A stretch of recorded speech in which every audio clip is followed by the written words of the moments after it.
பணம் 10 செய்யும் அப்படின்னு சொல்லுவாங்க. ஆனால் பணத்தை வச்சு உங்களால் 4 விஷயம் தான் செய்ய முடியும். என்ன அந்த 4 விஷயம்? அதைத்தான் இந்த வீடியோவில் பார்க்க போகிறோம். இந்த வீடியோ உங்களுக்கு ரொம்ப யூஸ்ஃபுல்லாக இருக்கும் அப்படின்னு நினைக்கிறேன். iTamil அகாடமிக்கு உங்களை வரவேற்கிறேன். வாங்க வீடியோக்குள்ளே போகலாம்.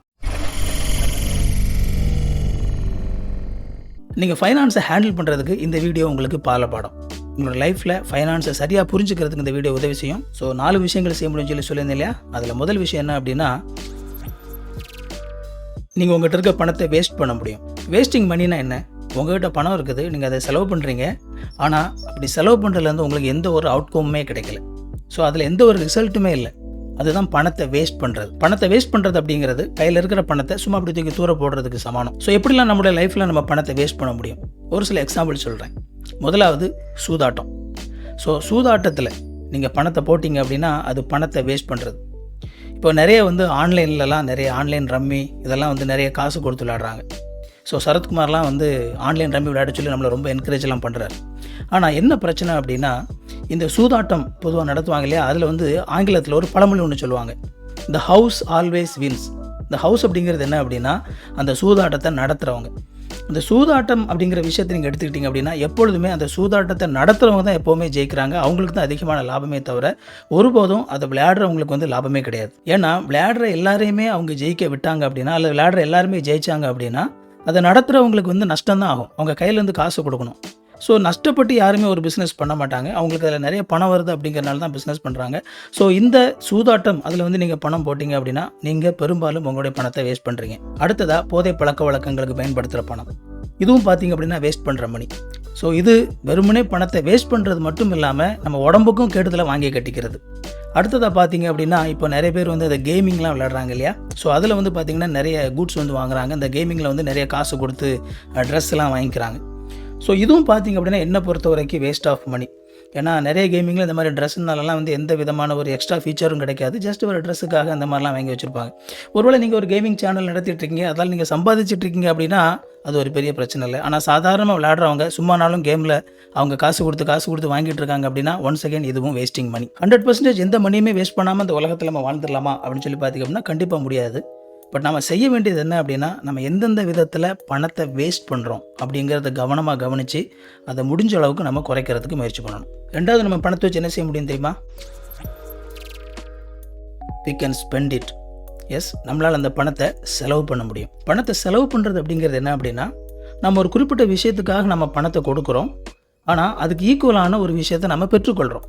அதுதான் பார்த்திங்கன்னா பணத்தை செலவு பண்ணுறது. ஸோ வேஸ்ட் பண்ணுறதுக்கும் செலவு பண்ணுறதுக்கும் வித்தியாசம் இருக்குது. நம்ம நிறைய நேரத்தில் பணத்தை எப்போவுமே செலவு பண்ணுறோம் அப்படின்னு சொல்லி தான் நினைக்கிறோம். நோ, எப்போவுமே நம்ம பணத்தை செலவு பண்ணல.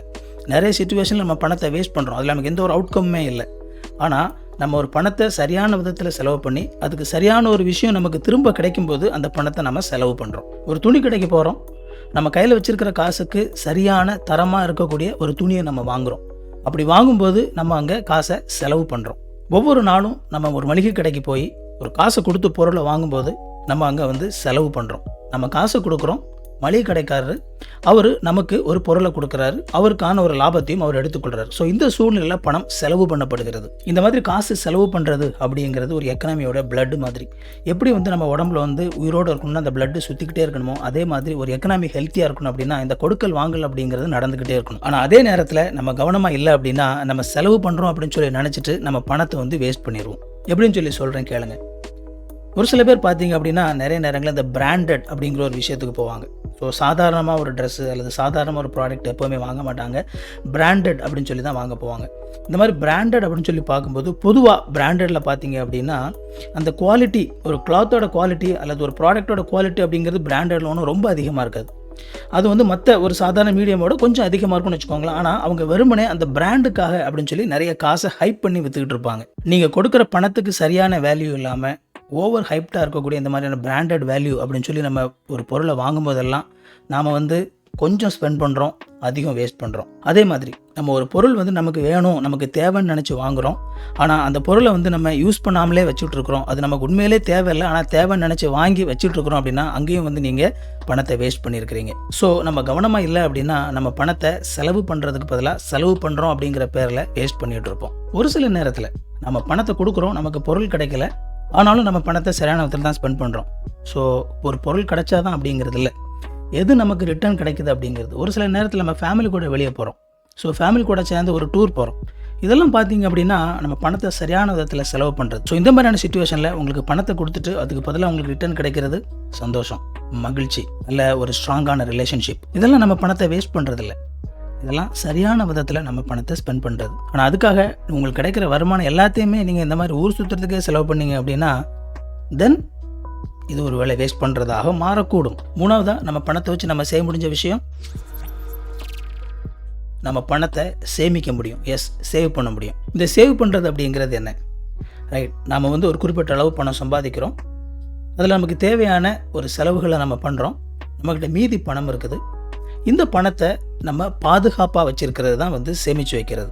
அடிப்படையில் நீங்கள் சேமித்து வைக்கிறது அப்படிங்கிறது, நீங்கள் உங்கள்கிட்ட இருக்கிற பணத்தை வேறு எங்கேயுமே வெளியே எங்கேயுமே நீங்கள் பேங்க்கில் எதுலையுமே போடாமல் வீட்டில் நீங்கள் பத்திரமா வச்சுருக்கீங்க அப்படின்னா இது சேமித்து வச்சுருக்கிறது. அதாவது இந்த பணத்தை நம்ம பத்திரப்படுத்தி வைக்கிறோம். அந்த பணம் எந்த விதத்திலும் அதிகமாகலை. ஸோ அது அப்படியே தான் இருக்குது. ஸோ இதை தான் நம்ம சேவ் பண்ணுறது அப்படின்னு சொல்லி சொல்கிறோம். பேங்க்கில் சேவிங்ஸ் அக்கௌண்ட் அப்படின்னு சொல்லி சொல்லுவாங்க. ஏன் அதை சேவிங்ஸ் அக்கௌண்ட் சொல்லி சொல்கிறாங்க அப்படின்னா, அதில் நம்ம பணத்தை போடும்போது அதில் பெரிய அளவில் வட்டி கிடையாது, ரொம்ப மினிமமான ஒரு வட்டி கொடுத்துருப்பாங்க. ஸோ அது பார்த்திங்க அப்படின்னா அதனால தான் அது சேவிங்ஸ் அக்கௌண்ட் அப்படின்னு சொல்லி சொல்லப்படுது. நம்ம வீட்டில் நம்ம ஒரு சில அவசர தேவைகளுக்காக ஒரு குறிப்பிட்ட அளவு பணம், கொஞ்சமான பணம் நம்ம எப்போவுமே சேமிப்பில் வச்சுருக்கணும். அல்லது இமீடியட்டாக ஆக்சசிபிளாக இருக்கிற மாதிரி ஒரு சேவிங்ஸ் அக்கௌண்ட்டில் நம்ம அந்த பணத்தை போட்டு நம்ம கையில் அந்த ஏடிஎம் கார்டை வச்சுருந்தோம் அப்படின்னா இதுவும் பார்த்திங்க அப்படின்னா இதை சேவ் பண்ணி வைக்கிறது. இந்த மாதிரி இந்த பணத்தை நாம் சேமித்து வச்சுருக்கிறதுக்கான அடிப்படை நோக்கம் என்ன அப்படின்னா, எமர்ஜென்சிக்கு யூஸ் பண்ணுறது. திடீர்னு ஒரு பணம் தேவைப்படுது அப்படின்னா அந்த நேரத்தில் நம்ம அங்கங்கே ஓடி நம்ம பண்ணிகிட்டு இருக்க முடியாது. ஸோ எமர்ஜென்சிக்காக எப்போவுமே இமீடியட்டாக நம்ம செலவு பண்ணுறதுக்காக வச்சுருக்கக்கூடியது தான் இந்த சேமிப்பு பணம். இதுவும் கண்டிப்பாக ஒவ்வொருத்தர்ட்டையும் இருக்கணும். அடுத்ததாக நம்ம பணத்தை வச்சு சேவ் பண்ண ரொம்ப முக்கியமான ஒரு விஷயம், நம்ம பணத்தை முதலீடு பண்ண முடியும். இன்வெஸ்ட் பண்ணுறது. பணத்தை முதலீடு பண்ணுறது அப்படின்னா என்ன? இந்த முதலீடு அப்படிங்கிறது நம்முடைய பணத்தை ஒரு குறிப்பிட்ட விஷயத்தில் நாம் முதலீடு பண்ணி அதிலிருந்து அதிகமான லாபத்தை நாம் எடுத்துக்கிறதுக்காக முயற்சி பண்ணுறது. நம்ம பணத்தை சேமித்து வைக்கணும் அப்படின்னு சொல்லியிருந்தேன் இல்லையா? அதே மாதிரி எல்லா பணத்தையுமே நம்ம சேமித்து மட்டுமே வச்சுருந்தோம் அப்படின்னா அதனால் அந்த பணத்தினால நமக்கு நிறைய பிரயோஜனம் கிடையாது. ஏன்னா நம்ம பொதுவாக நம்ம சேவிங்ஸ் அக்கௌண்ட்டில் நீங்கள் நிறைய பணத்தை வீட்டில் வைக்க முடியாது. கொஞ்சம் பணத்தை நீங்கள் சேமித்து வச்சுருப்பீங்க, கொஞ்சம் பணத்தை நீங்கள் சேவிங்ஸ் அக்கௌண்ட்டில் போட்டு வச்சுருப்பீங்க. அதில் உங்களுக்கு கொஞ்சமான ஒரு வட்டி கிடைக்கும். ஆனால் இந்த இன்வெஸ்ட்மெண்ட் அப்படின்னு சொல்லும் பொழுது அது உங்களுக்கு அந்த வட்டியை விட ரொம்ப அதிகமான அளவு லாபத்தை கொடுக்கக்கூடிய நிறைய இன்வெஸ்ட்மெண்ட் பண்ணக்கூடிய விஷயங்கள் இருக்குது. ஒருவேளை நீங்கள் நிறைய பணத்தை நீங்கள் வெறுமனே சேவிங்ஸ் அப்படின்னு சொல்லி வச்சுருந்தீங்க அப்படின்னா அந்த பணத்தினால உங்களுக்கு பெரிய அளவில் பிரயோஜனம் கிடையாது. அதுவே நீங்கள் சரியான விதத்தில் இன்வெஸ்ட் பண்ணீங்க அப்படின்னா உங்களால் அந்த பணத்தை சரியான விதத்தில் அதிகமாக்க முடியும். ஸோ இந்த இன்வெஸ்ட்மெண்ட் அப்படிங்கிறது பெரிய சப்ஜெக்ட். இதை பேசக்கூடிய அளவுக்கான பெரிய எக்ஸ்பர்ட் நான் கிடையாது. ஆனால் பேசிக்காக என்னென்ன மாதிரியான இன்வெஸ்ட்மெண்ட்லாம் பண்ணலாம் அப்படிங்கிறத பேசிடலாம். ஸோ பேசிக்கான ஒரு இன்வெஸ்ட்மெண்ட் என்ன அப்படின்னா ஃபிக்ஸட் டெபாசிட் பண்ணுறது. ஃபிக்ஸட் டெபாசிட் எப்போவுமே சேவிங்ஸோட அதிகமான வட்டி உங்களுக்கு கொடுப்பாங்க. ஃபிக்ஸட் டெபாசிட்டுக்கு அடுத்ததாக ஸ்டாக் மார்க்கெட்டில் இன்வெஸ்ட் பண்ணுறது. ஸோ இதெல்லாம் high risk stock, low risk stock இந்த மாதிரிலாம் பேங்க்லேயும் இப்போ உங்களுக்கு ஹெல்ப் பண்ணுறதுக்கு ஆட்கள் இருக்கிறாங்க. ஸோ அது மூலமாக நீங்கள் பண்ணலாம். இது ஃபிக்ஸட் டெபாசிட்டோட இன்னும் கொஞ்சம் அதிகமாக உங்களுக்கு வட்டி கொடுக்கும். கோல்டு வாங்கி வைக்கிறது, கோல்டுலாம் இப்போ இருக்குது. ஸோ இது பார்த்தீங்கன்னா கோல்டு விலை கூடும்போது நீங்கள் திரும்ப விற்றீங்கன்னா உங்களுக்கு ரொம்ப அதிகமாக கிடைக்கும். அண்ட் அதே மாதிரி லேண்டில் இன்வெஸ்ட் பண்ணுறது, லேண்டை வாங்கி போட்டிருந்தீங்கன்னா ஃபியூ இயர்ஸ் கழிச்சு விற்கும்போது உங்களுக்கு காசு கொடுக்கும். இந்த மாதிரி பல விஷயங்களை நீங்கள் இன்வெஸ்ட் பண்ண முடியும். ஒவ்வொருவரும் கண்டிப்பாக உங்களால் முடிஞ்ச அளவுக்கான ஒரு குட்டியான ஒரு இன்வெஸ்ட்மெண்ட் கண்டிப்பாக வச்சுருக்கணும். ஸோ 4 விஷயங்கள் பார்த்தோம். நீங்கள் பணத்தை வேஸ்ட் பண்ண முடியும், ஸ்பெண்ட் பண்ண முடியும், சேவ் பண்ண முடியும், இன்வெஸ்ட் பண்ண முடியும். ஸோ நீங்கள் என்னென்ன பண்ணிகிட்டு இருக்கீங்க, எப்படி கண்டுபிடிக்கிறது? ஒரு 2 வாரத்துக்கு நீங்கள் இது என்னென்ன விஷயங்கள், பணத்தை எப்படி நீங்கள் செலவு பண்ணுறீங்க அப்படிங்கிறது நீங்கள் கொஞ்சம் அனலைஸ் பண்ணாலே கண்டுபிடிச்சிடலாம். உங்களால் முடிஞ்சால் குட்டியாக ஒரு நோட் எடுத்துக்கோங்க. நீங்கள் பண்ணுற எல்லா செலவையும், சின்ன சின்ன விஷயங்கள் எல்லாத்தையுமே எழுதி வைங்க. ஒரு 2 வாரத்துக்கு நீங்கள் எழுதி வைங்க. எழுதி வச்சுட்டு ஒரு நாள் உட்காந்து அனலைஸ் பண்ணுங்கள். இதில் எந்தெந்த பணத்தை நான் வேஸ்ட் பண்ணியிருக்கிறேன், அதாவது நான் இதை செலவு பண்ணியிருக்கிறேன், பட் இதில் எனக்கு எந்த ஒரு அவுட்கமும் இல்லை, அது வேஸ்ட்டான மணி. அடுத்ததாக எந்தெந்த பணத்தில் எனக்கு நான் கொடுத்த பணத்துக்கு சரியான வேல்யூ கிடச்சிருக்கு. ஸோ அது நீங்கள் சரியான விதத்தில் ஸ்பெண்ட் பண்ண மணி. உங்களுக்கு கிடைச்ச பணத்தில் நீங்கள் செலவு பண்ணது போக மீதி எவ்வளோ பணத்தை நீங்கள் வச்சுருக்கிறீங்க, இது சேவ் பண்ண மணி. ஒருவேளை நீங்கள் அப்படி சேவ் பண்ண மணியில் ஏதாவது நீங்கள் அதிகமாக அந்த பணத்திலேருந்து உங்களுக்கு அவுட்புட் கிடைக்கிற மாதிரி நீங்கள் ஏதாவது ஒரு விஷயத்தில் இன்வெஸ்ட் பண்ணியிருக்கிறீங்களா, இது இன்வெஸ்ட் பண்ணுற மணி. உங்கள் லைஃப்பில் ஒவ்வொரு முறை உங்கள் பர்ஸ்லேருந்து பணத்தை எடுக்கும் போதும் அல்லது உங்கள் கார்ட்லேருந்து பணத்தை கொடுக்கும் போதும் நான் இதை வேஸ்ட் பண்ணுறேன்னா, ஸ்பெண்ட் பண்ணுறேன்னா, சேவ் பண்ணுறேன்னா, இன்வெஸ்ட் பண்ணுறேன்னா, இதை யோசித்து நீங்கள் செய்ய ஆரம்பிச்சிங்க அப்படின்னா உங்களால் நிறைய பணத்தை வேஸ்ட் பண்ணாமல் இன்வெஸ்ட் பண்ண முடியும். இந்த வீடியோ உங்களுக்கு ரொம்ப யூஸ்ஃபுல்லாக இருந்திருக்கும் அப்படிங்கிறது என்னுடைய நம்பிக்கை. இதே மாதிரி இன்னும் நிறைய யூஸ்ஃபுல்லான வீடியோஸ் என்னுடைய சேனலில் இருக்குது, போய் பாருங்கள். இந்த வீடியோ உங்களுக்கு ரொம்ப பிடிச்சிருந்ததுன்னா லைக் பண்ணிக்கோங்க.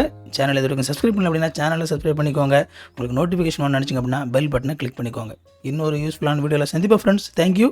God bless you.